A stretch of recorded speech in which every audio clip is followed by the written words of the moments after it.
Hey, it's Andy.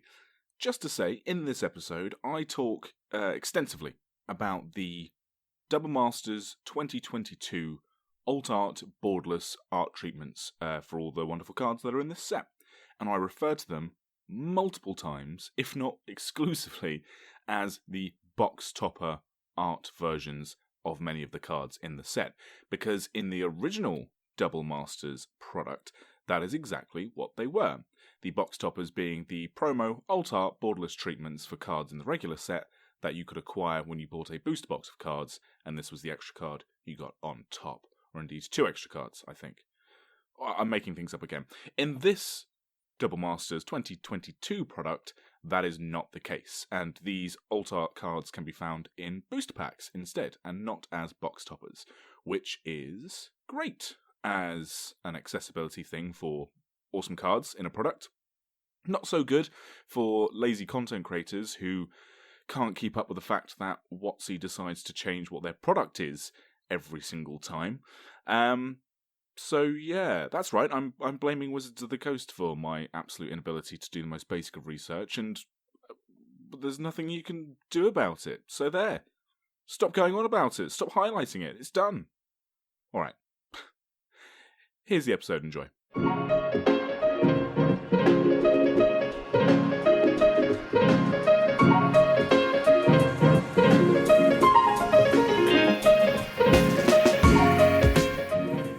Welcome to Magic the Flavouring, the Magic the Gathering podcast, where we talk about all things Magic, flavour design, and lore. I'm your host, Andy Mann, and today we're going to be talking about Double Masters 2. Double Masters, or as a lot of us are calling it, Commander Legends 2, because let's face it, this set was always what Commander Legends was meant to be. No shade on Battle for Baldur's Gate, but that should have just been AFR 2. This set is fantastic. I'm just going to come straight out the gates, no chit-chat and whatever. This set is amazing. I can't wait to not be able to afford to play it, because it is, as well as being one of the most lucrative reprint sets of all time, potentially the most well-constructed Masters set of all time, including sets like the original Double Masters, which was incredible, and Ultimate Masters, which was another absolute highlight in the Masters series. This is also shaping up to be one of the most expensive Magic products of all time per booster pack. But this isn't an MGG Finance podcast. This is a Magic Flavour podcast, if you didn't already know that. And so we're going to be looking at the flavour. I think I mentioned a couple of episodes ago how about Double Masters sets were a really good place for new flavour to be coming in to the game, because they offer an opportunity for the box toppers to have new art and new flavour for existing format staples. And the problem with the reason these cards get printed in these sets, the kind of cards that are chosen as box toppers or big reprint equity, is because there's a couple of ways that these cards get expensive, right? They're either expensive because they're format warping, or they're incredibly sought after, especially in sort of constructed formats where you need 4 copies of a certain card, for example, and if they're in when Pro Tours were more of a thing, if the best deck had a 4 of something, that card would shoot up in value in modern decks as well. But the other way that these cards get so expensive is if there's a scarcity of them, right? If there was only ever like 1 printing or 2 printings, or if something's on the reserve list, and yada yada yada. So when they do get reprinted in these sets, it's often the first time they've been reprinted, or a limited time that they've been reprinted, and this is the perfect opportunity to give a card which we all know the flavour text and the art of like the back of our hands a new lease of life. And again, just like the original Double Masters, they've absolutely smashed it out the park. So I'm going to go through a lot of the new art and new flavour that's been put on these reprinted cards, because all the cards in this set are reprinted, so I don't need to keep specifying that. I'm not going to go through all of the flavour. There's lots of stuff in here which is either sort of flavour just kind of retreaded, like, for example, Assassin's Trophy, the box topper art shows a similar scene to the original art for Assassin's Trophy, where you have Vraska and a stonified, calcified, gorgonized I don't know, head of Asperia. That's not new flavor for that card, right? That's just that same scene with new artwork, and that's absolutely fine. So I'm going to be talking about some of my favorite new lore and flavor, but not even all of the cards, because as I say, there's so much of it going on. I'm going to be talking about the ones that I find the best, the ones that speak to me the most, and kind of light that Vorthos fire. As ever, it's a mixture of personal preference and laziness that I don't just go through all of the cards. But hey ho, there we go. Right, I'm just going to dive in. I've got three sort of honourable mentions, and then I'm going to dive into a few of them a little bit deeper. So first honourable mention is City of Brass. City of Brass, I mean, has actually had a couple of different artworks throughout the years, but this is just such an unbelievably sought after card, and people will know the classic Young Park artwork. I think, for my money, is probably one of the most recognisable, which that in itself is something that is the sort of a riff on the Ron Wolotsky artwork, which is the kind of classic artwork, I suppose. Not the OG artwork, which was by Mark Tedden. Everyone knows Mark Tedden. It wasn't even the second artwork, because Tom Winterstrand also did artwork for it. I'm just listing all the artists that have done a City of Brass art now. Let's not do that. The new arts, the two new arts in this set for City of Brass. You have in the regular set, you have Kirsten Zernigbil. I'm terrible with names, you all know this. Has done an artwork for the regular set. And the flavor text reads in there is much to learn here, but few can endure the ringing of the spires. Nalukan the Archivist. I don't think I've ever seen Nalukan before, I could be wrong. This cityscape is beautiful and wonderful and has a lot of range, but it's the box topper borderless art. I'm going to call it borderless, that I'm really interested in. This is by Mark Poole. We all know Mark Poole, classic Mark Poole. There are a lot of returning classic Magic artists in this set, and we'll get onto a few of them later on. This City of Brass artwork with the flavor text, "To walk its streets is to burn in its beauty." This is a very sort of steampunky aesthetic to this city. It's all like monorail networks going around sort of concentric rings, it looks like, in the cities rising through the middle. And there's airships, like balloon ships, floating around the cityscape as well. This is a really inspiring bit of artwork, because we have been to planes where there's been like a steampunk aesthetic or like an airship aesthetic before. Think of things like, like Kaladesh and Ikoria. People forget Ikoria had like airships. People just remember the monsters. But it had like, these flying cities. I don't think this is either of those planes. Certainly doesn't seem it to me, and I don't think we've been to this plane before. So the reason this is an honourable mention, I've already spent too long on it, is because I am actually kind of into this kind of steampunk aesthetic for Magic, and I think we need more of it. When we were talking about Baldur's Gate a couple of episodes ago, I was really excited at the idea of having like Spelljammer sort of pirate ships in space, and I know that's not quite steampunk, I know, but it's sci-fi. It's science fantasy, right? Is that how I described it, as opposed to science fiction? That's not how I described it. Whatever. So, yes, I want more of that. Where is this plane? I want to go there. Let's do it. All right, next honourable mention. This is very quick. We get another Flicker Wisp artwork. Obviously, everyone knows Flicker Wisp because it's a format staple in many different formats by Jeremy NCO. Creepy as hell, don't like it, never liked it. And now we get a box topper artwork by Thomas M. Baxter. There is a human for scale. Don't like it. It's a lot smaller than the Flicker Wisp. I thought Flicker Wisps were small. I thought they were tiny little things, or at least things that were maybe like the size of a cat. Terrifying. This is like, I don't know, giant? I don't know how to describe it. It's awful. Burn it. Moving on. We've got Chaos Warp by the one and only Phil Foglio. Are you kidding me? Phil Foglio is back, baby, and he's done, I think it's the first artwork that Phil Foglio's done since like 1998 or something crazy. With I think the last artwork that he did was for Tidal Surge in '98. Yeah. That's absolutely nuts. Not the only returning artist from that period of Magic. But the reason this really speaks to me is not just because Phil Foglio is like a Magic legend and a very sort of distinctive cartoon, sort of like absurdist style. It's the fact that the Chaos Warp is so on the money for what Chaos Warp is used for in game, right? And what by that I mean is that there's been a few printings of Chaos Warp. I had a problem with Chaos Warp because it was a card that was so ubiquitous in Commander, which is the main format I play, but only had the one Trevor Claxton printing, which, no offense to that artwork, it's great, but when you see it set after set after set after set, it gets a little bit tired.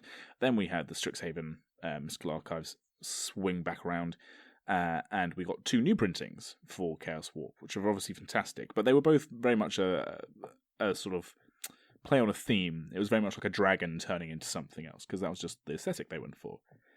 But with the Phil Foglio artwork, you have a goblin whose armor and weapons are being turned into butterflies as they're being sort of like warped away from his body. The flavor text is confused but undeterred. The butterflies charged into battle. Flavor text is absurd as the artwork, fantastic. The reason I love this so much is not only are we getting a new Chaos Warp artwork, but the idea that in Magic, very often, removal doesn't actually get used on the creature, right? If it's creature removal. What it often will do is get rid of any equipment that is on the creature that's giving it, say, like Shroud or Hexproof or whatever else indestructible. So, for example, this would be a fantastic, removal for a Lightning Greaves or a Swiftfoot Boots or Dark Steel Plate. That's what I'm thinking of. So it's just really nice to see that in this artwork for Chaos Warp, not only is it functioning in its own right, but it is functioning in the context of Magic the Gathering as a game. So yeah, big marks for me. Keep it coming. Returning since 98. Excellent. All right, here we go. Here's the more of the deep divey ones. Although the way that I'm talking about the honourable mentions, maybe they're all just deep dives. I don't know. Sensei's Divining Top. Sensei's Divining Top is back.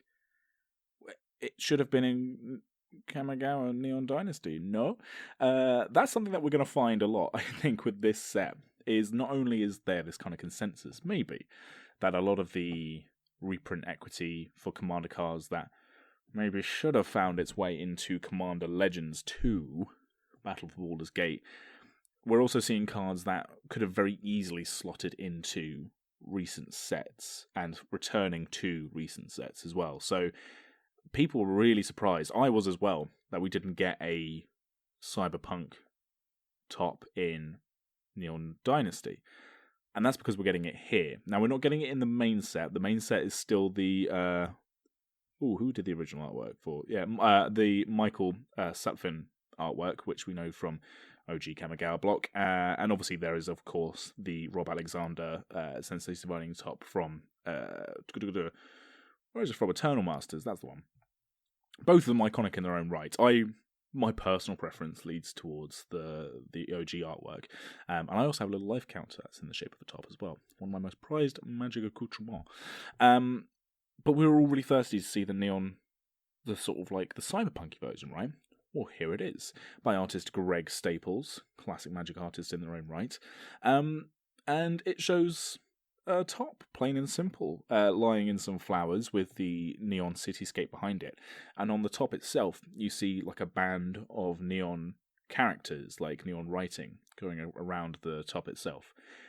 Now, when I first saw this card, I was a little bit disappointed, because it is still quite a traditional-looking top, and I felt like in my head, when I was thinking of a Neon Dynasty Sensei's Divining Top, I was thinking of something very futuristic, maybe more in line with the sort of origami coding of the Kami, maybe something a little bit more like, hologram focused. I don't know.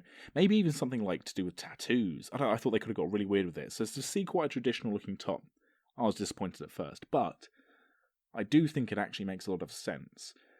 One of the big Flavour wins of Neon Dynasty, I think, was their kind of balance between having the old world of Kamigawa versus the new sort of technology world of Neon Dynasty. And that was something that we spoke about a lot in sort of the basic lands. I think I did a little sort of pre-record in one of my interview episodes recently where I spoke about the basic land cycle, where they had, both halves of the Kamigawa's new world, but they were kind of intermingled together. And I liked that about the lands. And I think the more I look about this top, I think I see that as well. And so I'm really into it. I am still very sad that this is just a promo artwork, a box topper artwork, and not something that we get maybe just as a third printing of top in a mainline set. But it seems like they're using Double Masters 2 as the place to put a lot of these big reprints, and that's what they're doing. But really happy to see another top printing. This is a card that's pricing also goes all over the place, and is always expensive, so it's really good to see another Sensei's Divining top. So yeah, good job, Greg Staples. Alright, moving on. It's a card that I will probably never play, but do appreciate, and that is Ether Vial. So we have a third printing for Ether Vial, in the fourth printing, in the box topper. So the first two printings, the original was the Greg Hildebrandt artwork, the one that I think most people would be, I say most, I think a lot of sort of players that maybe weren't there for the first time around will more recognisably see the Karl Kopinski artwork, because it's the one that's had the most reprints.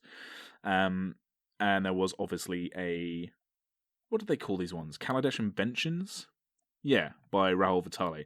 So it had this is the one with the filigree gold border, and there was a bunch of artifacts that got sort of like a premium treatment. These are still some of the most sought after printings of cards, like I think Wormcall Engine got one, and Sol Ring, of course, got one, and Ether Vial got one, and a bunch of them did. I think Panharmonicon is a card that I'm not going to talk about, that has also got a box topper treatment in this set, and I think that also got an invention. I don't know. So what's so special about the Double Masters 2 printing of Ether Vial? Well, we get the Karl Kopinski printing as the mainline set, but for the box topper, we have another Greg Staples card, Greg Staples popping up again, of essentially another take on the Inventions Ether Vial. But this time, it's playing part of a bigger scene. So a lot of the Inventions, not all of them, but most of them had kind of the artifact sort of sat in its own right, just kind of placed in the middle frame. For example, the Raoul Vitale Ether Vial, you can see that it's in like a room, its own room on a plinth, because you can see the columns of the room behind it. But it's not really doing anything, it's just kind of sitting passively in the scene. The Ether Vial in the Greg Staples artwork has two very familiar hands about to grab it with a face in the darkness. One of the hands is red. This is Dak Faden, the world's greatest thief. Oh my gosh. The greatest thief in the multiverse. I'm not the biggest Dak fan. I don't know why I tried to attempt that. I mean, it's incredible. It's just marrying up so much different flavour beats, and it's always great to see Dak, because Dak is a fan-favourite character that, as we all know, met his end during the events of War of the Spark. You could have told that from just watching the trailer, obviously, but if you read the books, it's a similar sort of outcome. And, of course, Dak Faden would want to steal an Inventions Ether Vial.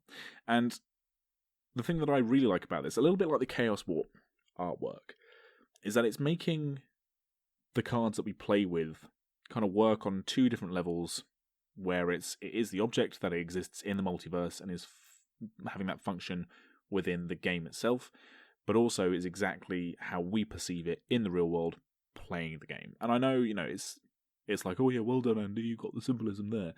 But I think it is worth repeating, because as much as, I am a bit of a, I don't know, flavor purist isn't the right term, but I'm not always the biggest fan of like super cute nods or, like puns and all this kind of thing.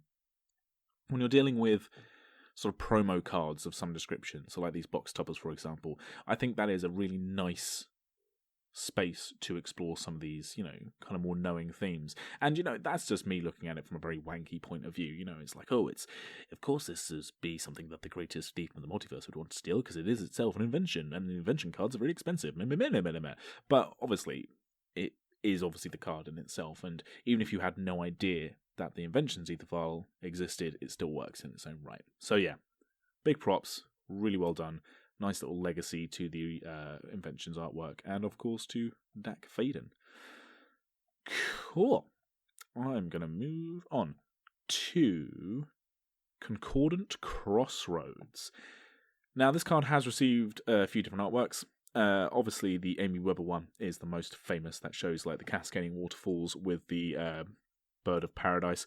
Not the card Bird of Paradise, but like how we would describe a fancy bird in the foreground. This is the 1 green all creatures have haste card, just in case people never played this card because it's outrageously expensive. It did receive another printing in a secret lair. Which secret lair was it? I don't know. It doesn't matter. From Siddharth Chakravarty, which had a flavour of its own, which was like completely different. It showed like a spectral horde going over the top of 2 scared warriors, and it had flavor text as well. Neither of those 2 arts feature in the set whatsoever. So the mainline set art is by Elena Dana, friend of the podcast, and shows a classic Elena Dana sort of almost like it's like a forest scene, right? But this is one of those enchantments because it's a world enchantment. It doesn't really have anything to do with this flavor. There are certain enchantments and certain cards that kind of lend itself to land art, and Elena has made, amongst many other niches in magic art, Elena's well known for creating huge sort of sweeping landscapes and like crystalline creatures. Forests and trees and kind of glenscapes, I guess you could call them, is something that Elena does incredibly as well. So the mainline set has this kind of, it's a generic setting, I suppose. The flavor text reads, "The wolf closed in, but then a strange wind whispered through the leaves, and with a burst of speed the deer surged forward out of reach." I'm going to choose to believe that this is Eldraine. There you go, because they have deer and wolves on Eldraine, so fuck it. So this Eldraine Concordant Crossroads, it's definitely not Eldraine, but I'm going to believe it, is obviously very beautiful. Love Elena Dana's work. The one that I'm really interested in from a flavor perspective, however, is the Mark Poole box topper artwork. God, it's getting everyone in, aren't they? This is on Kaldheim. The flavor text reads, "Realms emerge and wither like autumn leaves, but the world tree endures eternally. Essika, god of the tree." Now, again, a little bit like Dak Faden, bit sad to hear from Essika, god of the tree, because last time we saw Essika in story, they were having a not so nice confrontation with Vorinclex. I had to look that up because I kept thinking Urabrask. They were last seen having a not so nice confrontation with Vorinclex. So it's nice to see more lore on Essika. The reason I really want to talk about it is because we didn't get much of a story of Kaldheim, and I know that's ridiculous to say because we did get the web fiction, and we got 5 main stories and 5 sub stories, or was it 4 sub stories for Kaldheim? I forget, but we did get web fiction, and as great as the web fiction individual episodes were, and as vital as it was to introduce characters like Nico Aris, and I have nothing against the stories that we were presented in Kaldheim, it was such a huge plane. It's a plane with 10 realms that are all incredibly fleshed out and could just be sets in their own right. Like, it was such a huge undertaking to try and make Kaldheim anything, and they tried to do it in one set. That any bit of Kaldheim lore I want to snap up, because I know it's got a hook, it's Viking plane, and I know a lot of people didn't like it because it was so dense and so couldn't really get into the lore of it. And yes, again, we spent so many of those stories talking to the bloody humans on the green-white plane and blah, blah, blah, old realm. I really like Kaldheim. I think there's a lot of potential. There's a lot of implications that it has for the larger multiverse as well, because of its relationship with the cosmos and the world tree itself with the elixir of the cosmos, which will pop up again in mainline story because that's why Vorinclex was there, and yada yada yada yada. So any bit of Kaldheim story I'm really in favour of. So to have this little glimpse of the world tree itself with the cosmos around it and its sprawling roots into whatever realm or kind of sub-realm the world tree resides, it's just a really nice image that we didn't really get to see too much of outside of Essika's card. I think we did get a world tree. We did get a world tree card itself. Actually, that's not true. But as I say, anything is nice. Also, Flavour Fleet, for the way card functions, having all creatures have haste, world enchantment, is a really nice idea to have as the world enchantment. I said it didn't matter flavorfully, it does. The idea that this affects everything on the board and not just stuff on your side of the board is a really nice idea for the centralized function that the world tree on Kaldheim takes.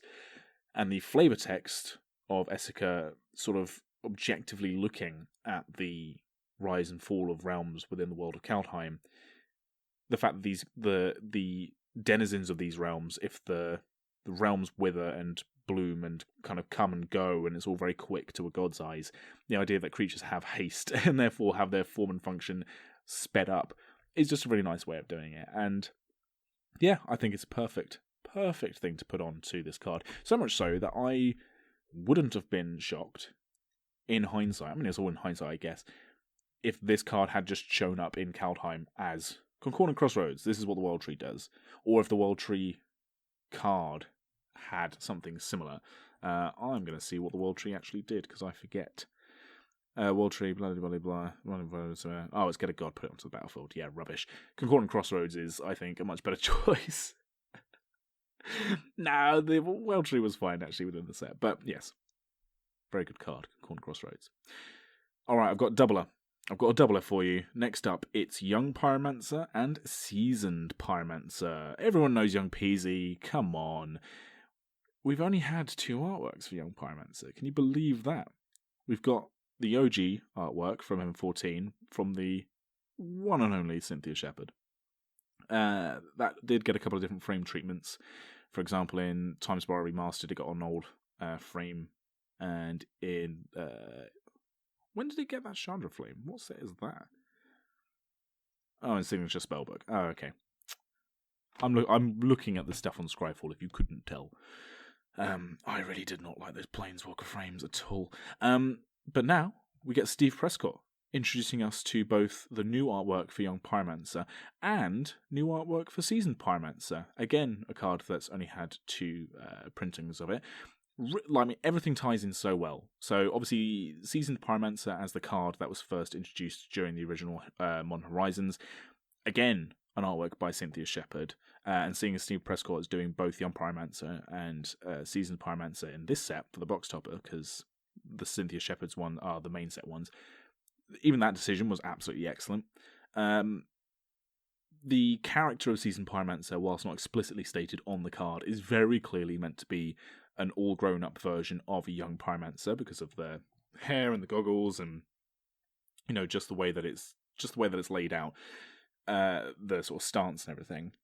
And that is very clearly meant to be how Young Pyromancer and Seasoned Pyromancer, oh God, I've stop saying the word Pyromancer, are laid out in the Steve Prescott images. So it seems to me, it seems to my eye that this character is from Kaladesh, because in Seasoned Pyromancer you have the filigree arm ornaments, right?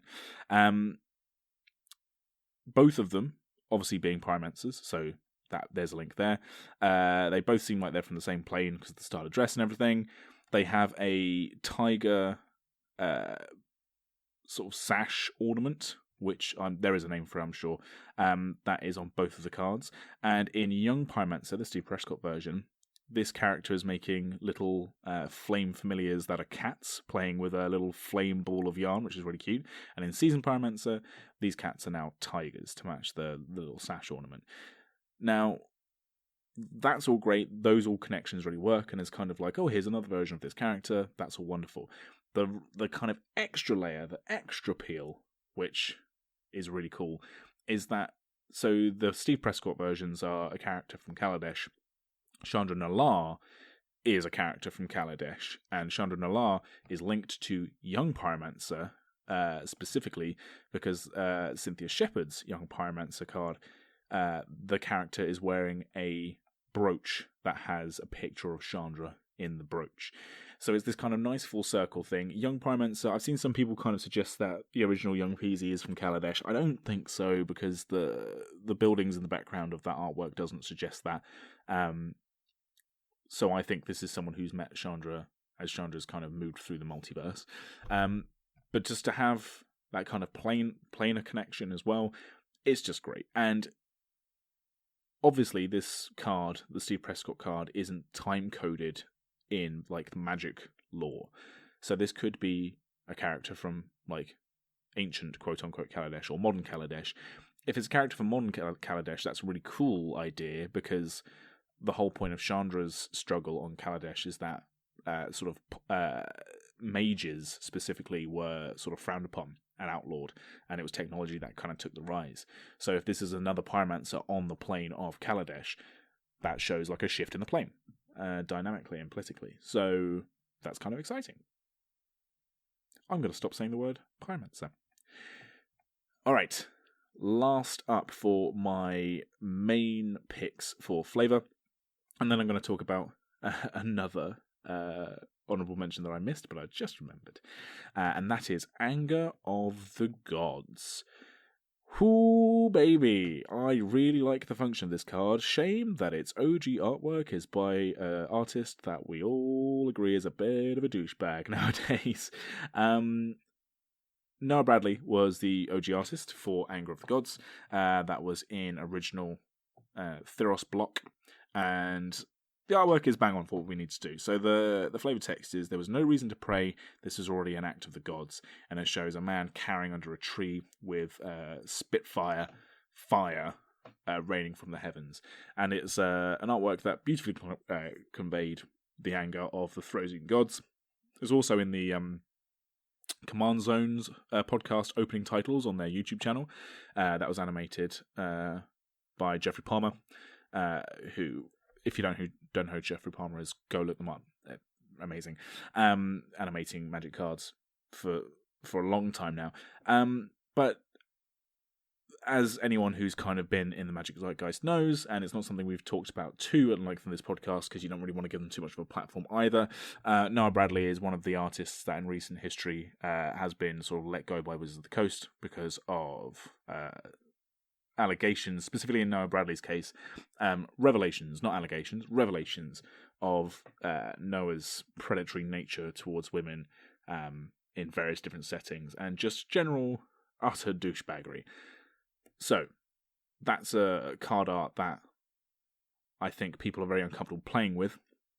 And there are quite a few cards in Magic now from artists, as you know, the game becomes more socially conscious, and artists become more of a focal point of the game. I mean, I don't know if I need to say that explicitly, do I? People should be held up and accountable more often, right? And if you don't want to be held accountable, then shush and shut up, which is something some artists have, and indeed many different figures in the game, have just not learned. So this is the card people don't really want to play in their decks because of the artwork. Fair enough. I'm someone who also doesn't play Bradley artwork in my decks. But it is a good card. And it also is an area rife for exploration, and we just haven't had those printings yet. Then comes, I can't remember because I don't play Arena, I can't quite remember what it was. Was it Amonkhet Remastered? Is that how they described it? They re-released Amonkhet on Arena, but a more curated set to work on Arena, and there were some new cards, and one of the new cards that got brought in for this kind of specialised Amonkhet set was Anger of the Gods. This time from an artwork from, I'm going to really fuck this name, I'm so sorry, Yeet Kuroglu. And this depicted Hazoret from Amonkhet as the angry god in question. Still a very similar motif, raining down hellfire from the heavens, but just immediately, if you juxtapose it to the Throsian artwork, where the kind of the way the gods operate on different planes does wildly differ, and it is really cool to see a central theme, like a card, for example, and the mechanics of the card still being centered around the act of a god, but then the artwork really screwing down into what that flavour is. So instead of the Therosian gods that are literally intangible upon high in Nyx, raining down this kind of very, what's the word? Sort of intangible punishment, because even the flavor text suggests that, you know, there was no reason to pray. This was already an act of the gods. So, you know, it's kind of a lot more detached, like how the gods operate on Theros, to seeing a god literally depicted in the artwork causing directly this hellfire to rain down, as is the case in Amonkhet, where the gods literally walk among the people. So, very cool. Next time we saw Anger of the Gods, we get Yargle in the Yargle Day's secret lair, and Yargle is experiencing the wrath of a god unknown god. Oh, I suppose it'd be on Urborg, wouldn't it? On Dominaria. Eating those clerics might have been a bad idea. Ha ha ha ha ha. Obviously, secret lair cards are kind of hard to come by. Then we get the Time Spiral Remastered artwork, which brings back the Noah Bradley art, which people are kind of upset about, rightly so. It was already in print. But the only 2 cards in print, remember, was the Argyle artwork and the Theros artwork, because that Amonkhet artwork was only on Arena. Now comes Double Masters, and we get for the first time in paper that Yeet Kuroglu artwork with the Amonkhet gods. Perfect. But wait. There's another plane that has tangible gods that we've been to since Theros. And that is Kaldheim. Kaldheim's making another appearance on this list because I think it deserves to be there. We get from Dermot Power, an artist that again hasn't been around since 1998, and I am going to check that whilst recording. That's true, yes. So they've got 3 cards in this set. They've got Weathered Wayfarer, which gets completely new flavour as well in its main card in the set, not even the box topper. Spell Pierce box topper and Anger of the Gods box topper. But the last set they did artwork for was Urza's Saga, the last block. Yeah, man. Whew. Look up cards like Umbilicus. That's a really popular one. Rewind. Everyone knows Rewind. Serra Avatar is another big one. Constant Mists is another. Gravedigger. They've only done a handful of cards really in the grand scheme of things, but they're very iconic. And they're back with Anger of the Gods. And here we see Toralf, the god of thunder and lightning, the Thor allegory, being all Thory and smashing a hammer down with lightning going everywhere, and they've got the winged helmet. I mean, this is literally Thor, right? The flavor text says, Toralf struck the ground with his hammer, and the force of 1,000 storms tore through the demonic horde. Burgi, god of storytelling. Burgi, of course, doing that thing which they do where they use other gods' stories to kind of pump up their own power, whether or not they're about them or not. To have 2 different printings of this Anger of the Gods in the same set, both of them flavorfully on point, both of them connected thematically and expanding upon stories that we want to see more of. We did get 2 Amonkhet sets. And we did see quite a lot of Amonkhet as well in War of the Spark, because obviously that was kind of sort of Bolas's base of operations was on Amonkhet by that point. But to get to see in paper another little hook round to Hazaret is always welcome, and to get to see more of Kaldheim is also welcome. Not only do we have to contend with the 10 Realms and the fact that Kaya was there and Tybalt and the Phyrexians, we also had 2 pantheons of gods. One of them we didn't see at all because that was kind of the point, but one of them we did see and we just didn't see enough of. So yeah, big props to Wizards for giving us 2 printings of Anger of the Gods. Both of them absolutely fantastic, and yeah, I love it. Well done. Kudos. Okay, I'm going to wrap up with another honourable mention. This time, the honourable mention goes to the Bounce Lands. The Ravnica Bounce Lands. This is the enters battlefield tapped. When it enters the battlefield, return land you control to its owner's hand. 2-colour dual lands. We've had a couple of printings of each one of these. I think they get printed every time there's like a Ravnica set, and they get printed in every Commander product as well. I'm not going to run through all of the artists, but we have a new round of them, all 10, in the box toppers.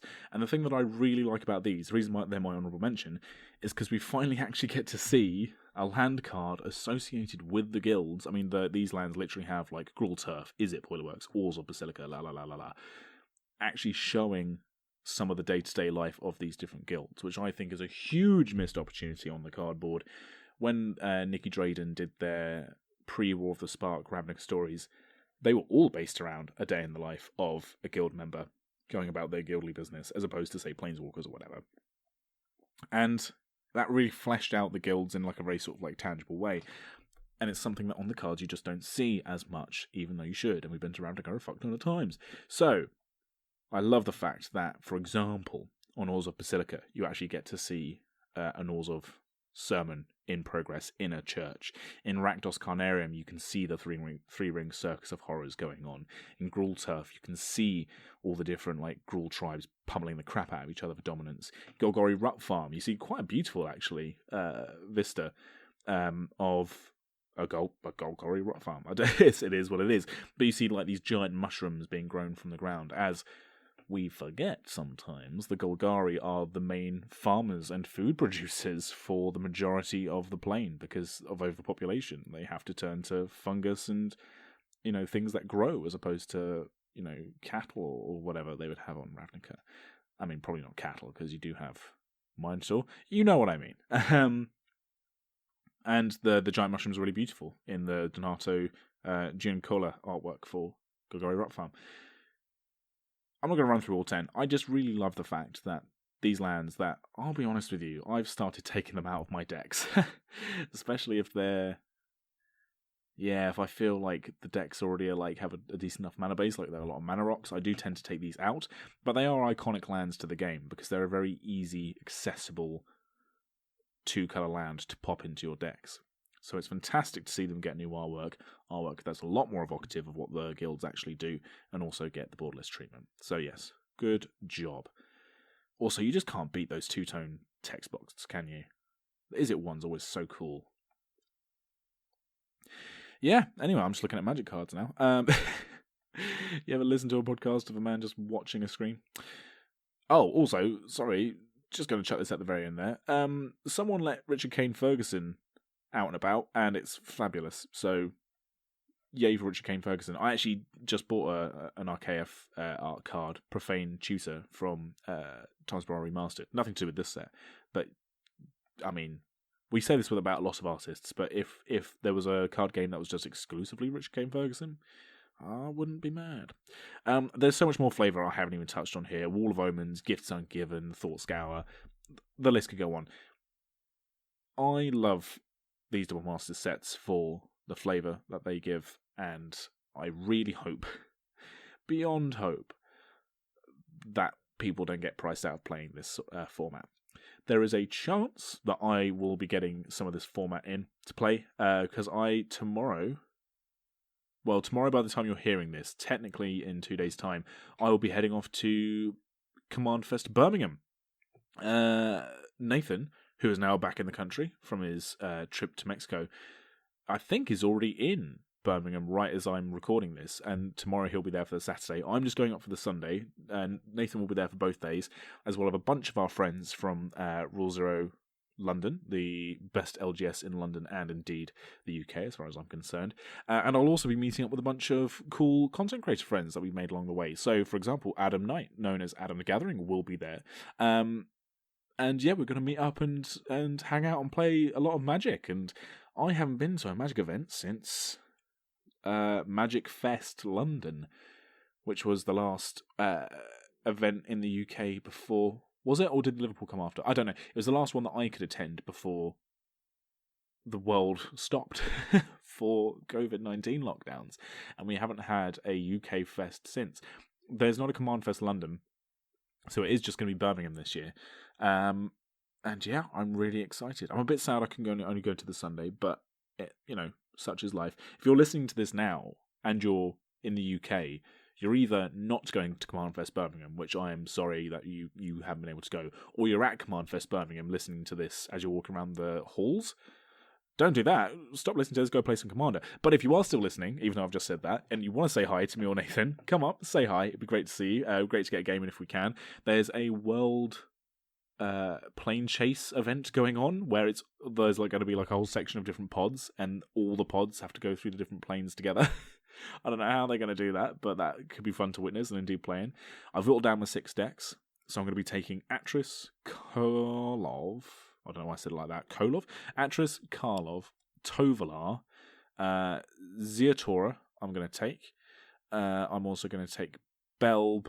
And the last one I'm taking is Ruhan of the Fomori, of course. So I whittled it down. I've only got 10 decks at the moment, but I'm taking those 6. I think that's a good spread of playstyles and colours. And yeah, can't wait. Going to be absolutely fantastic. All right. That's it from me. Sorry there's been such a gap between episodes. I've got a lot going on. at the moment, quite frankly. And so I don't always have time to collect my magic thoughts. And do you know what? There's a lot of magic news that I'm not really interested in at the moment. So when something excites me like Double Masters, I've got to jump on that mic. Obviously, we could be doing episodes just kind of that are evergreen, and we are going to start doing those a bit more. And also, seeing as Nathan's back this side of the water, well, we'll see. All right. If I see it at Magic Fest Birmingham, Command Fest Birmingham, it's not Magic Fest. If I see it at Command Fest Birmingham, can't wait. Come up and say hi. Be safe to all the people there on Saturday and indeed on Sunday. COVID's still a thing, so just please be sensible. I hope all the different Command Fests around the planet as well are going well. I've seen a lot of exciting pulls and plays from all the US ones that I've been keeping up with on Twitter. If you do want to reach out to me on Twitter, it's at mtflavoring. Emails go to mtflavoring@gmail.com. My personal Twitter is at andymanface. Nathan's is at the Fox in the Moon. Alright. Take care of yourself, magic people. All that remains for me to say is thank you so much for listening. This has been Magic the Flavouring.